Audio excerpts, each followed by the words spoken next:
First ever factory outlet Mukunda jewelleries, KPHP Somajiguda, Kothapet, Khammam. Vishnu తిథి అంటారు. విష్ణువుకి ఏకాదశి అంటే చాలా ప్రీతిపాత్రమైన రోజు, ఆయనకి ఇష్టం. అయితే మనకి నెలకు 2 వస్తాయి కదా, సంవత్సరానికి 24 సాధారణంగా. అక్కడి నుంచి ఎప్పుడైనా అధిక మాసాలు అవి వస్తే ఒక 2 పెరుగుతాయి.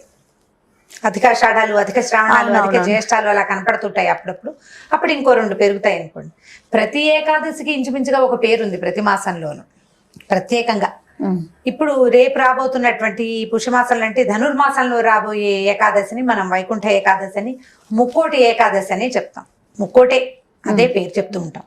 అయితే ఏకాదశి నాడు సాధారణంగా ఉపవాసం ఉండాలని, జాగరణ చేయాలని చెప్తారు పెద్దవాళ్ళు. దీనికి పూర్వకథ సాధారణ సింపుల్ కథే, పెద్ద విచిత్రమైన విశేషమైన కథ ఏం కాదు. ప్రతి ఏకాదశి నాడు ఈ కథ తలుచుకుంటూ ఉంటాం. విష్ణుమూర్తి ముర అనే ఒక రాక్షసుడితోటి యుద్ధం చేశారు. అండ్ మన మురారి పేరు వింటుంటాం చూడండి. ఈ మురారి అంటే ముర అనే అసురుని యొక్క శత్రువు విష్ణువు అనమాట. ఈ ముర ఏం చేశాడట, ఈ యుద్ధం జరుగుతుండగా ఈయన అతన్ని జయించే మార్గాన్ని నిర్దేశిస్తూ ఆలోచించుతూ ఒక గుహలోకి ప్రవేశించారు. ప్రవేశిస్తే ఆయన ఒక క్షణం అక్కడ నిద్రించారు. ఒక్క క్షణం ఈ ముర లోపలికి వచ్చి ఆయన్ని మీద పడబోయాడు. నిద్రిస్తున్న వాళ్ళ మీద పడకూడదు మామూలుగా యుద్ధానికి, యుద్ధ లక్షణం, యుద్ధ పద్ధతి. కానీ రాక్షసులకి యుద్ధ నియమాలు ఏమి ఉండవు. మీదకి వచ్చేసారు కదా, వీరు విష్ణువులోంచి నిద్రిస్తున్న అంటే ఎంత కన్ను మూసారు అంతే, ఆయనలోంచి ఒక శక్తి బయటకు వచ్చి ఈ మురని సంహరించింది. విష్ణువే, ఆయన శక్తే ఒక రూపంలో వచ్చింది. ఆ వచ్చిన రూపానికి ఏకాదశి అని పేరిటారు. ఓహో, విష్ణు శక్తి ఆయనకి అత్యంత ప్రీతిపాత్రమైనది. ఆ విష్ణువు యొక్క శక్తి ఈ ఏకాదశిలో నిబిడీకృతమై ఉంటుందని చెప్తారు. మామూలుగా అన్ని పర్వదినాల్లో కూడా తెల్లవారి పొద్దున్నే లేవటం అనేది ఒక నియమం. మిగిలిన రోజుల్లో లేవలేకపోతాం అనుకో. పర్వదినాలు అంటే తిథులు, ఏకాదశి, పౌర్ణమి, తర్వాత ఏమో మన దేవీ దేవతల జన్మదినాలు జరుపుకున్న కృష్ణాష్టమి, శ్రీరామనవమి, గణేశ చతుర్థి, తర్వాత ఏమో ఈ పంచమి, స్కంద పంచమి, ఇలా రకరకాల పేర్లతోటి మనం భగవంతుడి దేవీ దేవతల యొక్క జన్మదినాలుగా చెప్పుకుంటాం. ఆ రోజుల్లోనూ ఏకాదశి తిథుల్లో కూడా సూర్యోదయాత్ పూర్వమే నిద్ర లేవాలట. ఓకే, కనీసం అప్పుడే, కనీసం సూర్యుడి కంటే ముందు, ఉదయానికంటే ముందు లేచి స్నానం చేయటం. ఏకాదశి తిథుల్లో తీర్థ స్నానం విశేషంగా చెప్తారు. అయితే తీర్థ స్నానం ఎక్కడున్నాయి తీర్థాలు? మన ఊళ్ళలో చెరువులు లేవు, దొరువులు లేవు. ఇప్పుడు నదీ స్నానం చాలా విశేషం, సముద్ర స్నానము అత్యంత విశేషమే. సముద్రానికి వెళ్ళలేము, నదులు మనకు దగ్గరలో లేవు, చెరువులు, పాండ్స్, సరస్సులు అవి లేవు. ఏవి లేకపోతే ఇక బోర్లు, నుయ్యి, దాని తర్వాత నుయ్యి లేదు, బోరు లేదు, ఓవర్ హెడ్ ట్యాంకే. అదైనా పర్వాలేదు, సూర్యోదయాత్ పూర్వం స్నానం చేయటం, విధిగా ఉపవాసం చేయటం. ఏకాదశికి, వైకుంఠ ఏకాదశి నాడు కూడా ఉపవాసమే నియమం. వైకుంఠ ఏకాదశి గురించి చెప్తూ ముందు ఏకాదశి గురించి చెప్పుకుంటున్నాం. అయితే ఏకాదశి నాడు దశమి నాటి రాత్రి కూడా భోజనం చేయకూడదు. దశమి నాటి రాత్రి కూడా అన్నం తినకూడదు. ఏదైనా స్వల్పంగా ఫలహారం తినచ్చు. ఏకాదశి నాడు భోజనం చేయకుండా ఉండాలి. ఆ రోజు రాత్రి జాగరణ చేయటం నియమం. జాగరణ చేయటం అంటే రాత్రంతా మెలకుగా ఉండటం, నిద్రపోకుండా ఉంటాం. మర్నాడు పొద్దున 12 గడియలు దాటిపోకముందే పారణ చేయటం. ద్వాదశి వస్తుంది, ద్వాదశి 12 లోపల 11 లోపల ఉందనుకో, ఆ లోపలే ఏదైనా ఒక వస్తువు భోజనం చేసేసేయటం, ఎవరికైనా భోజనం పెట్టడం. మిగిలిన అన్ని ఏకాదశుల్లోనూ ఏకాంతంగా మనం ఒక్కళ్ళమే ద్వాదశి పారణ చేయొచ్చు. అయితే వైకుంఠ ఏకాదశి నాడు మాత్రం అతిథికి భోజనం పెట్టి పారణ చేయటం విశేషమైన విధానంగా చెప్తారు. దానం చేయటం, దానం, బంగారం దానం చేయొచ్చు, వెండి దానం చేయొచ్చు, భూదానం చేయొచ్చు, గోదానం చేయొచ్చు. ఏ దానమైనా అఖండమైన ఫలితాన్ని ఇస్తుంది. మన వల్ల కాదయ్యా అవన్నీ, అవి ఏమీ చేయలేం. లేకపోతే మనం ఇది ఇస్తాం, స్వయం పాకమైనా ఇవ్వచ్చు. ఇదివరకటి రోజుల్లో సొంతంగా వండుకునేవారు. ఇప్పుడంటే ఏముంది, మనం ఏదో లెక్క పెట్టిస్తాము, అది ఉన్న సామాన్లలో పడేసుకుంటారు. కానీ ఇవ్వచ్చు. వస్త్రదానం చేయొచ్చు. వస్త్రదానం అంటే ఏదో ఒక చిన్నది వస్తువు కాకుండా ఉపయోగపడే వస్త్రాన్ని దానంగా ఇవ్వాలి. ఈ దానం చేయటం అన్ని ఏకాదశుల్లో కూడా ఇవన్నీ నియమాలు పాటించవచ్చు. సంవత్సరం అంతా మనం 23 ఏకాదశులు చేయలేకపోయినా ఒక్క వైకుంఠ ఏకాదశి నాడైనా వీటిలలో ఏ ఒకటైనా చేస్తే చాలా అఖండమైన ఫలితాన్ని ఇస్తుంది. మామూలుగా విష్ణుమూర్తి అట ఇప్పుడు ఉత్తర ద్వారం నుంచి దర్శనం ఇస్తారని చెప్తారు. అవును. ఈ ఉత్తర ద్వార దర్శనం మామూలుగా ఉత్తరం వైపు ద్వారాలు ఉండకూడదు, ఇళ్లకు ఉండవు. ఉత్తరం వైపు తలుపు అంత శుభకరంగా క్షేమకరంగా అని అనిపించదు. సో దేవాలయాల్లో కూడా ఉత్తర ద్వారాలు తెరిచుండవు సంవత్సరం అంతా. కేవలం ఈ ఒక్క రోజే వైకుంఠం ద్వారం తెరిచినంత అత్యద్భుతంగా ప్రతి దేవాలయ ఉత్తర ద్వారాలు తెరుచుకుంటాయి. ఉత్తర ద్వారం నుంచి స్వామిని గనక దర్శిస్తే వాళ్ళకి మళ్ళీ పునర్జన్మ ఉండదని చెప్తారు. అసలు ఏకాదశి తిథే విష్ణు తిథి అని చెప్పుకున్నాం కదా, ఏకాదశి అన్నవాడికి నరక బాధలు ఉండవని చెప్తారు పెద్దవాళ్ళు. యమభటులు రారు వీళ్ళ కోసం. ఓహో. ఇప్పుడు ఇవాళ మన కోసం రారు, రేపు ఏనాడైనా రావాలి కదా. ఈ మొత్తం ప్రజలంతా యముడు భట్టలే తీసుకెళ్తారు అందరి ప్రజల్ని. ఈ ఏకాదశి నియమం ఉన్నవాడు, ఈ కథలు విన్నవాడు, ఏకాదశిని గురించి తెలుసుకున్నవాడు, వీళ్ళకి యమబాధలు ఉండవు. ఈ యముడి దగ్గరికి వెళ్ళరు, డైరెక్ట్ గా వీళ్ళు వైకుంఠానికో కైలాసానికో వెళ్ళిపోతారు, భగవంతుణ్ణి చేరతారని చెప్పుకుంటారు. అయితే ఏకాదశి పేరు అందరూ చెప్తారు కదండి, అంటే వాళ్ళు టైం అయ్యేదాకా ఉంటారు అక్కడ. నువ్వు ఎంతసేపు చెప్తే అంతసేపు. నువ్వు పేరెత్తితేనే ఇంకా యమభట్టలు మన దగ్గరికి రారు. పద్మ పురాణము, ఆ పురాణాల్లో ఇలాంటివి చెప్పబడి ఉన్నాయి కథలు. మామూలుగా మనం చెప్పుకుంటాం కార్తీక మాసంలోనూ అప్పుడు అభిషేకం చేస్తే వెంటనే వీళ్ళ పాపాలన్నీ పోతాయి, వీళ్ళ కోసం కైలాసం నుంచి విమానాలు వచ్చేస్తాయి. కథలే, నిజమే ఆ మాట ఎంతో కొంత. అయితే ఏంటంటే అది భక్తితోటి చేసినా తెలియక చేసినా కూడా ఫలితం లభిస్తుంది అని చెప్తారు. ఏకాదశికి భక్తి తత్పరతతోటి చేయటం ఒక నియమం. పైగా ఇప్పుడు అభోజనంగా ఉండటం అంటే దాని మీద కూడా చెప్దాం. ఈ ముర అనే రాక్షసుడట బియ్యంలో దాక్కున్నట్ట ఈ తిథి నాడు. అందుకని అన్నం తినకుండా ఉండటం అనేది ఒక నియమంగా ఒక కథగా చెప్తారు. అన్నం తినకూడదు. అందుకని ఏకాదశి తిథుల్లో అన్నం తిన్నవాడికి అనారోగ్యం వస్తుంది, అందులో దానికి రాక్షసుడి చేరిక ఉంటుంది కాబట్టి అందుకు ఏకాదశి నాడు భోజనం చేయొద్దని ఒక కథ చెప్తారు. ఇక ఒక కన్నడ బ్రాహ్మణ్ ఒక ఆవిడ నాకు ఈ మాట చెప్పారనమాట, ముర బియ్యంలో దాక్కున్నాడు అందుకని తినకూడదు అని. అయితే ఇప్పుడు మన వైపు పెద్దవాళ్ళు ఎట్లా చెప్తారంటే, ఈ అభోజనంగా ఉండటం అంటే ఆరోగ్య పరిస్థితిని అనుసరించి అభోజనం.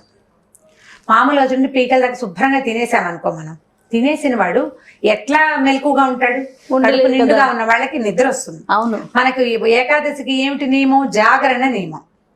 పైగా ఉపవాసం అంటారు. ఉపవాసం అంటే ఏమిటి అర్థం? దగ్గరగా ఉండటం అని. దేనికి దగ్గరగా ఉండటం అంటే సంస్కృతంలో అసలు దాని పేరే అది ఉపసమీపే అని ఒక ధాతు ఉంది. ఉప అంటే దగ్గర అని అర్థం, సమీపంలో వసించడం భగవంతుడికి. భగవంతుడి సమీపంలో మనం వసించాలంటే జాగరూకతతోటి ఉండాలి. అంటే మన బుద్ధికి తాలూకు ప్రచోదనం, దానికి మెలకు ఉండాలి బుద్ధికి. ఆహారం తీసుకున్న వాడికి మెలకువ ఉండదు. అందుకని నీకు ఆరోగ్యానికి ఇబ్బంది లేనంతగా కొద్దిపాటి ఆహారం తీసుకొని కటిక ఉపవాసం చేయమని చెప్పరు ఎవ్వరు కూడా. ఈ ఏకాదశిలో నిర్జల ఏకాదశి అని ఒక ఏకాదశి ఉంది, జలం కూడా తీసుకోకూడదు అని ఒకటి ఉంది. ఇప్పుడు ఈ వైకుంఠ ఏకాదశికి తేలికపాటి ఆహారం తీసుకోండి. బియ్యానికి సంబంధించింది అన్నంది కాకుండా తులసి తీర్థంతో ఉండేవాళ్ళు, తేనె నీళ్ళతో ఉండేవాళ్ళు, పళ్ళు, తేలికపాటి ఆహారం, ద్రవాహారమైనా ఘనాహారమైనా కొన్ని గంటల పాటు నువ్వు ఉండగలిగేటట్టుగా ఇబ్బంది లేకుండా. అక్కడి నుంచి రాత్రికి మనం మెలకుగా ఉండాలి, జాగరణ చేయాలి. రాత్రి జాగరణ అంటే ఊళ్ళలో మా చిన్నప్పటి సంగతి చెప్తున్నాను, ఒక టికెట్ మీద 2 సినిమాలు 3 సినిమాలు ఉండేవి. అవి ఎప్పుడెప్పుడు దీనికి శివరాత్రికి జాగారం చేయాలి కదా, శివరాత్రి జాగారం, వైకుంఠ ఏకాదశికి జాగారం అని సినిమా చూస్తూ ఉండటమే. రోడ్ల మీద కూడా ఈ తెరలు కట్టి సినిమాలు వేస్తూ ఉండేవాళ్ళు. సినిమాతోటి కనుక నువ్వు జాగారం చేస్తే పెద్దగా ఉపయోగం ఏమీ లేదు. అలా భక్తిపూర్వక సినిమాలు చూస్తే పర్వాలేదు. ఏమో అది కొత్తలో కొంత నయం. అందులో కూడా రకరకాల డ్యాన్సులు పాటలు ఉంటాయి కదా, జోకులు చాలా ఉంటాయి. అలా కాకుండా ఒక భజన, ఓ 10 మంది కలిసి ఒక చోట హరినామస్మరణో శివనామస్మరణో చేయటం, లేదా ఎవరైనా పెద్దవాళ్ళ తాలూకు ప్రవచనాలు వింటాం, అట్లాంటి జాగారం కనుక చేస్తే తొలికోడు కూసేదాకా. తర్వాత ఇందులో ఇంకొక నియమం ఏంటంటే ద్వాదశి నాడు నిద్రపోకూడదు. మనం ఏం చేసాం, దశమి నాటి రాత్రి భోజనం చేయలేదు, ఏకాదశి నాడు మొత్తం ఆహారం నిరాహారం అంటే స్వల్పాహారంతో ఉన్నాము, రాత్రి జాగారం చేసాము, ద్వాదశి నాడు పొద్దున అన్నం తిని కాస్త, ద్వాదశి నాడు అంటే పొద్దున పూజ చేసుకుని పాయసం పప్పు పులుసు వండుకుంటారు. అతిథులకు పెట్టాలన్నా 4 పదార్థాలు వండి పెట్టాలి కదా. అప్పుడు మనం కూడా భోజిస్తే ఇక మధ్యాహ్నం నిద్ర ఊపేస్తూ ఉంటుంది కదా. ఆ నిద్రని జయించటమే మీ తాలూకు జితేంద్రియత్వం బయటపడుతుంది. ఆ నిద్రని జయించాలి. ద్వాదశి నాటి రాత్రి కూడా భోజనం చేయకూడదు. ఆహా. దశమి నాటి రాత్రి, ద్వాదశి నాటి రాత్రి ఫలహారమే, ఏకాదశి మొత్తం ఉపవాసం. అయితే ఈ ఉత్తర ద్వారం నుంచి స్వామివారు వైకుంఠపు ఉత్తర ద్వారం నుంచి దర్శనం ఇచ్చినప్పుడు 3 కోట్ల దేవతలు వచ్చారు అక్కడికి ఆయన దర్శించడానికి. తొలిసారిగా మొట్టమొదటిసారి ఆయన అట్లా దర్శనం ఇచ్చినప్పుడు, ఎప్పుడైతే ఈయన ఇట్లా దర్శనం ఇచ్చారో వీళ్ళంతా పువ్వులు వెదజల్లారట ఆయన మీద.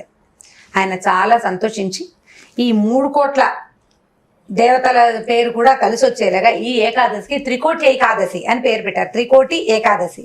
త్రికోటిని మనం ఏం చేస్తాం, పేర్లు మార్చుకుంటాం తెలుగు వాళ్ళం. అలా త్రికోటిని ముక్కోటిగా చేశారనమాట. ఈ ముక్కోటి ఏకాదశి నాడే హాలాహలం అమృతం 2 పుట్టినాయని చెప్తారు. వైకుంఠ ఏకాదశి నాడే మనం పాలసముద్రం చిలికారు, పాలకడల్ని చిలికినప్పుడు హాలాహలము అమృతము పుట్టినాయి. ఈ రోజునే శివుడు హాలాహల భక్షణ చేశారట, ఆయన మింగేశారు కదా. ఆ తర్వాత అమృతం పుట్టింది.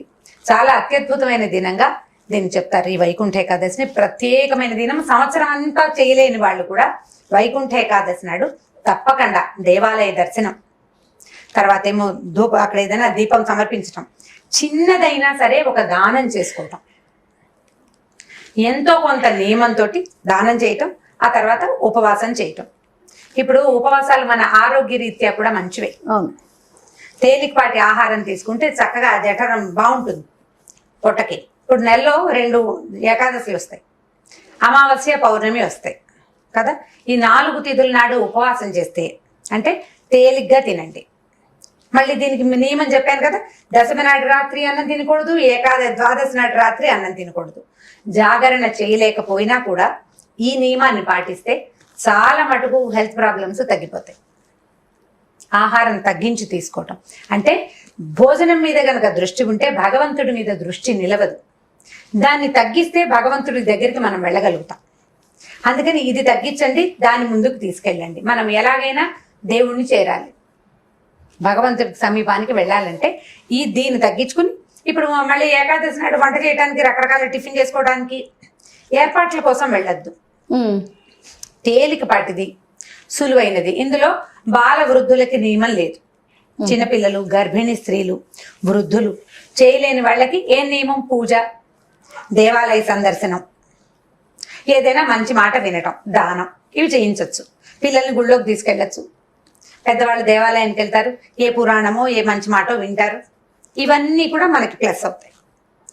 ఇంతకంటే చాలా విషయం తెలుసుకోవడానికి ఏం లేదు. భగవంతుడి సమీపంలో నివసించడానికి వలసిన 4 వాక్యాలు. నీకు ఎలా కుదిరితే అట్లా, అంతే. మొత్తం చేయగలిగి సమర్థంగా ఉన్నామా చేయటం, ఎంత మటుకు కుదిరితే అంత మటుకు చేయటం. విష్ణువాలయ సందర్శనం చాలా మంచిది ఈ రోజుల్లో. ఓకే. ఇప్పుడు మనకి ధనుర్మాసం ఇది కదా. ఇది అయిన తర్వాత ఇంకొక వారం 10 రోజులు తిరిగేసరికి 10 రోజులు కూడా తిరగకుండానే గోదా కళ్యాణం, తర్వాత సంక్రమణము వస్తుంది. ఇది ఎప్పుడు కనపడుతుంది మనకి? సూర్యుడు ముందు ధనురాశిలోకి ప్రవేశించి అక్కడి నుంచి మకరంలోకి వెళ్ళబోయే మధ్యలో వచ్చినదనమాట ఇది. ఈ సమయంలో ఇలా ఉపవాసం చేయటం కూడా ఆరోగ్యరీత్యా మంచిది. ఓకే. సూర్యోపాసనకి అనువైన కాలం ఇది. దీని తర్వాత వచ్చే పుష్యమాసం తర్వాత ఇంకొక 2 వారాల తర్వాత వచ్చే మాఘమాసం పూర్తిగా సూర్యమాసమే. సంక్రమణానికి రెండు అత్యద్భుత సంక్రమణాలు ఈ 2. సూర్యుడు ధనుసులోకి మారిన తర్వాతే మనం ధనుర్మాసం చేసుకుంటాం. అవునండి, అదే కదా మొదలు పెడతాం. అక్కడి నుంచి ఈ ఉత్తరాయణంలోకి ప్రవేశిస్తాడు, మకర రాశిలోకి మకర సంక్రమణం అంటాం దాన్ని. మకర సంక్రమణం అప్పుడే మనం సంక్రాంతి పండుగ చేసుకుంటాం. అక్కడి నుంచి ఉత్తరాయణ పుణ్యకాలం కూడా మొదలవుతుంది. ఈ పుణ్యతిథులకి, రాబోయే పుణ్యతిథులకి అత్యద్భుతమైన సౌరమాసం, ఈ సూర్యమాసానికి ముందు వచ్చేటువంటి ఈ ఏకాదశిని ప్రత్యేకంగా భక్తి శ్రద్ధలతోటి నిర్వహించుకోవాలి. అవకాశం ఉన్నంత మటుకు ఏది చేయగలిగితే అది చేసుకుంటే ఆరోగ్యానికి కూడా మంచిది. ఓకే రమ్మ గారు, నమస్తే. నమస్తే.